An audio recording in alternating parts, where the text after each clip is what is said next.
네, 오늘도 이 자리에 함께 하신 여러분들을 다시 한 번 더 환영하고 축복합니다.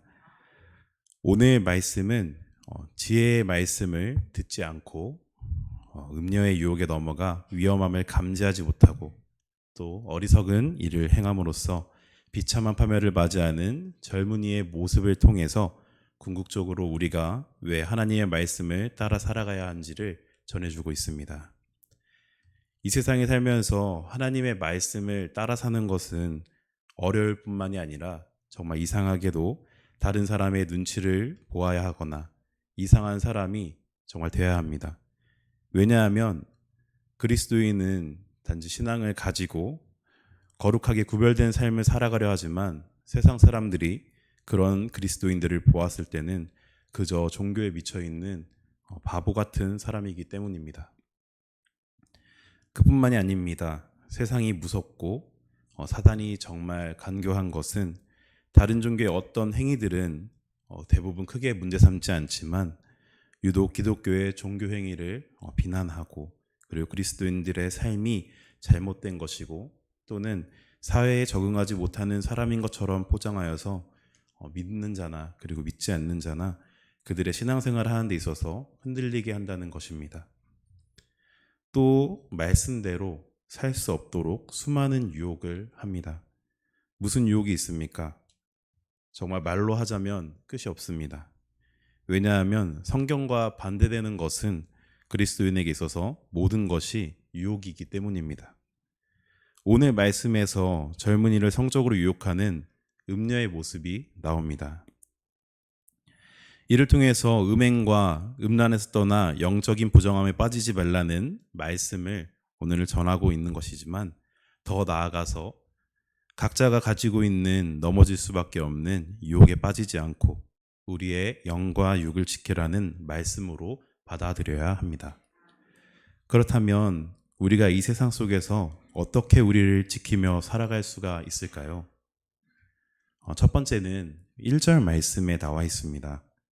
내 말을 지키며 내 명령을 간직하라. 아멘.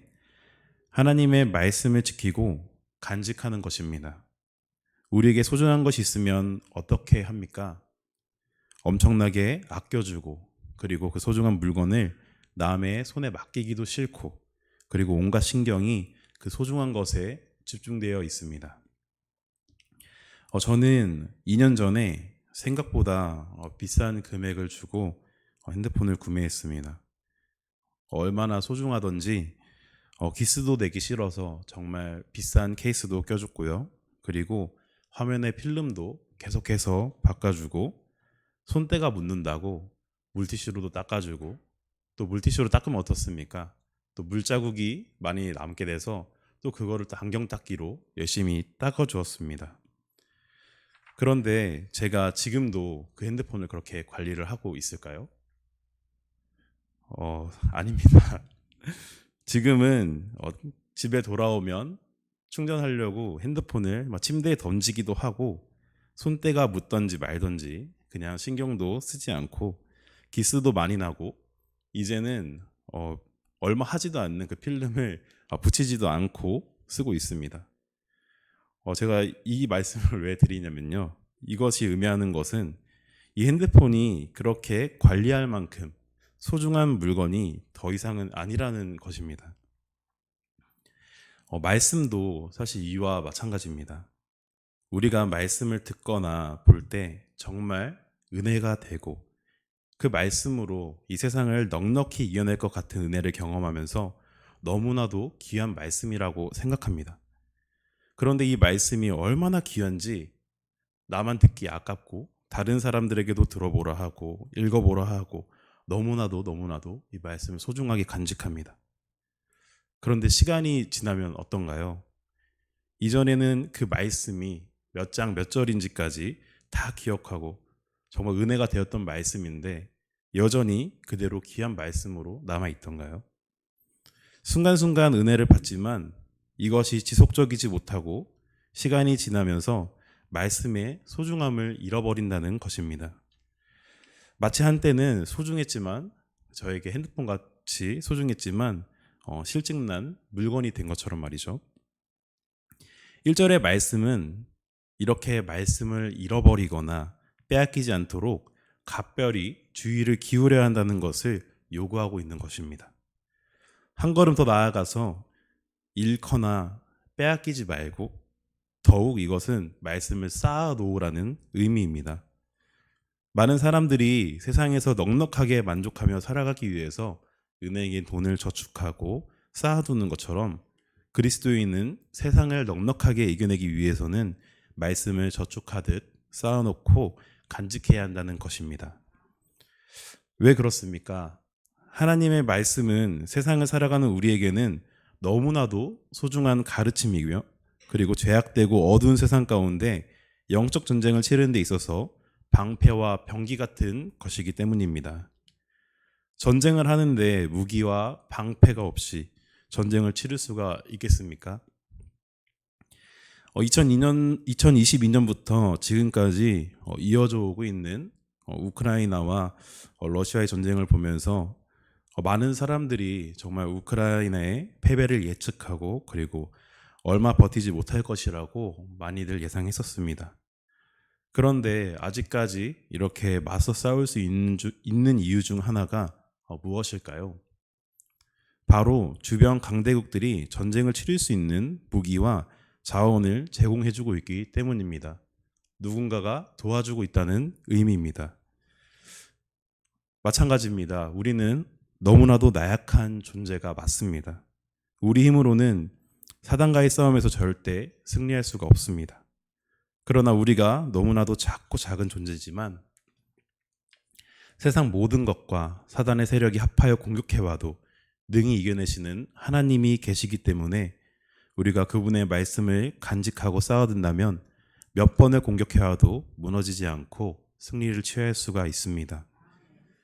하나님의 복된 자녀가 되시는 여러분, 이 세상 속에서 죄로부터 우리를 지키고 세상이 주는 달콤한 유혹에 넘어지지 않도록 말씀을 잃어버리지 마시고 간직하고 쌓아두시는 모든 성도 여러분이 되시기를 소망합니다. 두 번째는 유혹받을 상황 자체를 원청적으로 봉쇄를 하는 것입니다.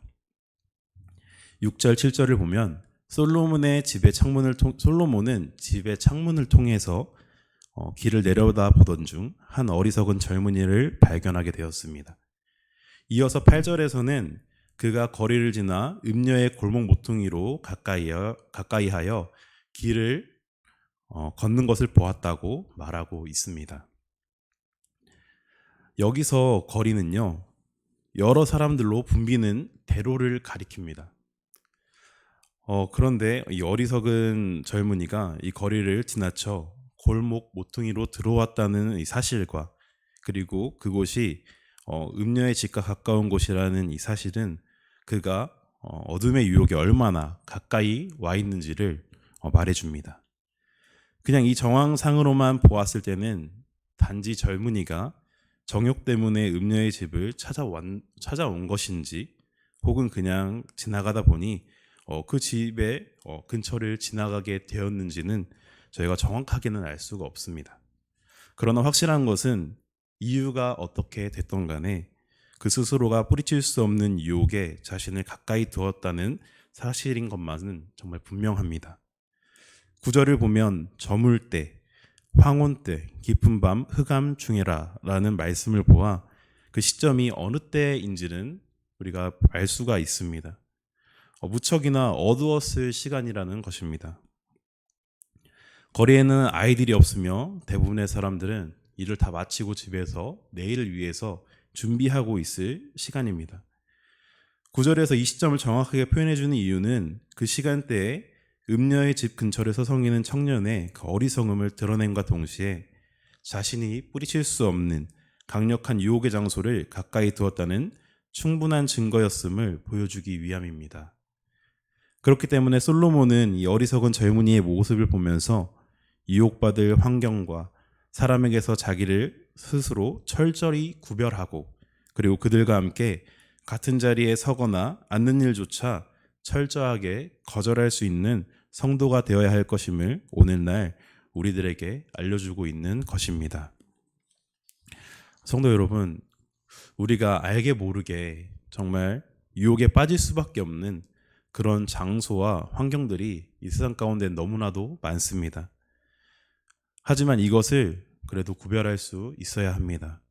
내가 오가는 거리에 나를 유혹하는 것이 있다면, 하나님으로부터 나를 멀어지게 하는 것이 있다면 다른 길로 돌아가셔야 합니다.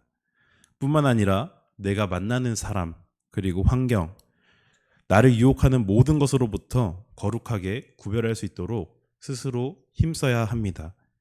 세상 속에서 자신을 거룩하게 지켜내시는 우리 모든 성도님들이 되시기를 소망합니다. 마지막으로 세 번째는 구별된 삶을 살아가고자 노력하는 것입니다. 22절, 23절을 보면 여러 가지 음료의 유혹의 말을 들은 젊은이는 곧 음료를 따라갔는데 솔로몬은 이를 보고 소가 푸주로 가는 것 같고 미련한 자가 벌을 받으려고 쇠사슬에 매이러 가는 것 같고 또 새가 빨리 그물로 들어가는 것 같다고 말하고 있습니다. 이것이 무엇을 의미하겠습니까? 이 말은 어리석은 젊은이가 저지를 음행의 죄가 그를 죄악의 굴레에 속박시키며 그리고 자신이 누릴 수 있는 모든 자유를 강탈당하고 결국에는 파멸에 이르게 될 것이라는 비유적인 표현입니다. 쇠사슬에 매이는 것은 속박을 당하는 것과 같고 하늘을 자유롭게 날아다니는 새가 그물에 들어가는 것은 자유를 빼앗기는 것과 같습니다. 죄악은 그 죄로부터 속박하고 그리고 이전에 자유함을 누리던 사람들을 죄에 얽매여 자신의 의지와 의사에는 상관없이 그 죄로 인해 자유를 강탈당한다는 것입니다. 정말 무서운 것은 사단의 유혹은 하나님의 지혜를 알 수 없게 하고 그리고 이전에 가지고 있었던 지혜마저도 잊어버리게 한다는 것입니다. 정말 죄에 빠져있는 자들이 자유를 잃고 파멸의 길을 스스로가 걸어가고 있는 것인데 오히려 그 반대로 하나님을 바라보고 구별된 사람들이 반대로 자유를 잃고 그리고 속박되는 삶을 사는 것이라고 생각하게 만듭니다. 이것이 현실입니다. 세상 사람들은 하나님의 말씀이 아닌 자신의 본능대로 살아가는 것을 자유라고 말하고 있습니다. 내가 하고 싶은 것을 하고 누군가에게 통제받지 않는 것이 자유라고 말합니다. 제가 이전에도 한번 이 자리에서 말씀을 드렸던 것 같습니다. 저는 저와 학창 시절을 같이 하고 어린 시절부터 지금까지 함께 온 친구들 중에서 단 한 명도 교회를 다니는 친구가 없었습니다. 그 친구들은 제가 어린 시절에 주의를 지키고 그리고 교회에서 봉사하고 섬기는 모습을 보면 오히려 그 모습을 보면서 저를 보고 교회에 나가야겠다 이렇게 생각하는 것이 아니라 나는 너처럼은 못해. 그렇게는 못 살 것 같아. 라고 말하면서 고개를 절레절레 흔들곤 했습니다. 그런데 제 친구들만 그런 것이 아니라 세상에 그 예수 그리스도를 모르는 대부분의 사람들이 실제로 교회에 다니면 많은 것들을 지켜야 하기 때문에 교회에 나가기 싫다고 말합니다. 담배, 술, 도박 등 여러 가지 자신을 철저하게 구별된 삶을 살아가야 하는 어떤 불편함이 있기 때문입니다. 즉 세상이 주는 즐거움들이 죄인지 아닌지 구별하지도 아니 궁금하지도 않은 상태에 놓여서 단지 다른 사람들이 하는 것을 우리가 못하게 되기 때문에 그것을 불편한 짐으로 굴레와 쇠사슬처럼 여기게 되는 것입니다.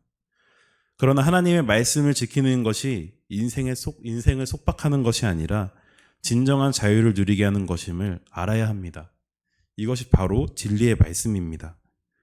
우리를 속박하는 것은 하나님의 말씀이 아니라 사단의 유혹과 죄악입니다. 오늘 본문 말씀에서 말씀하듯이 죄악이 우리를 속박하고 죄로부터 벗어나지 못하게 하는 것입니다.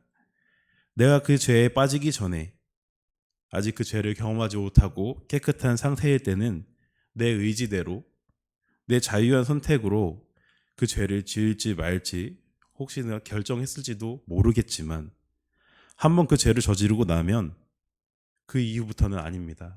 그 죄의 사슬로 매어서 이제는 내 의지가 이 죄를 이겨내지 못하고 그 죄에서 벗어날 수 없게 되는 것입니다. 이것이 악의 모습입니다. 우리를 처음에는 자유롭게 해주고 즐겁게 해주는 것 같지만 결국은 사람의 마음을 병들게 하고 올가매어 파멸의 길로 인도하는 것입니다. 사단은 우리의 가장 나약한 곳을 집요하게 파고들어 유혹합니다. 그렇기 때문에 해방감을 누리게도 하고 스스로 그 죄를 짓고 나서 정당화하게 하기도 합니다. 그러나 그것은 진정한 해방이 아닌 27절의 말씀처럼 수월의 길, 사망의 방으로 내려가게 하는 것임을 깨달아야 합니다. 말씀을 정리합니다. 이 세상에는 하나님이 우리에게 주시고 누릴 수 있는 것들을 정말 많이 주셨습니다. 그러나 반대로 사단 또한 사람들이 그 생명의 길로 갈 수 없도록 수많은 달콤한 유혹들을 준비해 놓았습니다. 그렇기 때문에 사망의 길이 아닌 생명의 길로 걸어가기 위해서는 말씀을 간직하고 그리고 그 말씀으로 무장하여서 세상의 죄와 달콤한 유혹을 이겨내고 자신과 세상을 거룩히 구별해낼 수 있어야 합니다. 그런데 그 능력은 오직 말씀으로부터 나옵니다. 이 땅에 그리스도인으로 살아가는 것이 혹시 힘드십니까? 사람들이 그런 우리를 보고 바보 같다고 세상에 적응하지 못하는 사람처럼 혹시 취급하지는 않습니까? 만약 그러시다면 정말 잘하고 계신 겁니다. 죄로 가득한 세상에서 거룩히 구별되어 살아가는 것은 당연히 어렵고 힘든 일입니다. 그러나 이것이 참된 진리의 길이기 때문에 사단은 끝까지 놓아주지 않을 것입니다. 그리스도인이기 때문에 힘들어하는 부분을 가지고 집요하게 공격할 것입니다. 그렇기 때문에 말씀으로 무장해야 합니다. 여기 계신 모든 성도 여러분이 말씀으로 무장하여 영적인 부정함에 빠지지 않도록 항상 깨어 근신하며 우리의 영역을 하나님의 말씀을 따라 경책함으로 온전한 성도의 길을 걸어가는 승리의 하나님의 자녀가 되시기를 소망합니다. 기도하겠습니다. 사랑하는 주님, 주님의 놀라운 은혜로 생명의 길을 걸어갈 수 있도록 우리에게 밝은 빛을 비춰주시니 감사드립니다. 주님, 우리가 주님의 빛을 따라 온전히 걸어가며 주님 안에 거하는 참된 백성이 되게 하여 주시옵소서. 세상 가운데 우리의 신앙을 흔들고 믿음을 흔드는 수많은 유혹들이 있습니다. 얼마나 달콤하던지 죄악인 걸 알면서도 넘어지고 싶게 하고 그리고 유혹들을 너무나도 많이 떨쳐내지 못하고 넘어지기도 합니다. 주님께서 우리를 붙들어 주시옵소서. 주님 말씀하여 주시옵소서. 그리고 그 말씀을 붙들어 우리가 간직하고 쌓아두어서 세상을 넉넉히 이겨낼 수 있도록 주님께서 도와주시옵소서. 죄악 앞에 유혹 앞에 한순간도 방심하게 하지 마옵시고 늘 거룩하게 구별할 수 있는 능력을 성령을 통하여서 허락하사 악인의 자리에 앉거나 서지 않게 하시고 오직 주님 앞에 무릎 꿇는 주님의 복된 자녀가 되게 하여 주시옵소서.